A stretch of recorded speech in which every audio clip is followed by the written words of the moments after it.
आपको पढ़ाया जा रहा है क्या? मोमेंटम। मोमेंटम प्रोडक्ट होता है किसका? मास का और वेलोसिटी का। ठीक है, अब मेरे हाथ में ये एक सीख है, ठीक है। अब क्या हम इस सीख से उतना ही मोमेंटम डेवलप कर सकते हैं जितना एक लोहे की रॉड से हो सकता है? बिल्कुल कर सकते हैं। क्यों? क्योंकि इस सीख का मास क्या है?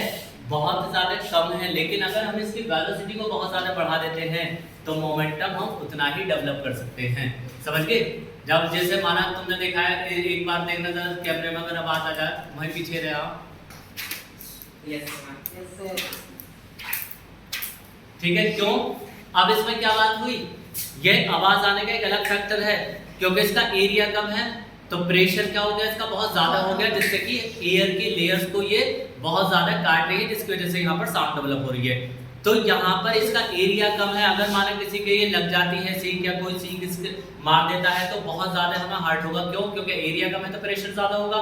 ठीक है, और इसके साथ साथ ये जो मोमेंटम वाला खेल है ये भी यहाँ पर है, मास इनटू वेलोसिटी। अगर हम इस सीख को बहुत ज्यादा वेलोसिटी से चलाते हैं तो यहाँ पर क्या होगा? इसका मोमेंटम हम बढ़ा सकते हैं, क्योंकि हम मास को बढ़ा नहीं सकते, तो अब हम इसकी वेलोसिटी को बढ़ाकर इसके मोमेंटम को इंक्रीज कर सकते हैं। बात है समझ में? तो आप समझे कि मोमेंटम दो चीजों पर डिपेंड होता है, मास पर और वेलोसिटी पर। अगर हम किसी चीज का मोमेंटम बढ़ाना चाह रहे हैं तो हमें क्या बढ़ाना पड़ेगा? उसका मास, या फिर बढ़ानी पड़ेगी उसकी वेलोसिटी, या फिर दोनों, मास भी और वेलोसिटी भी।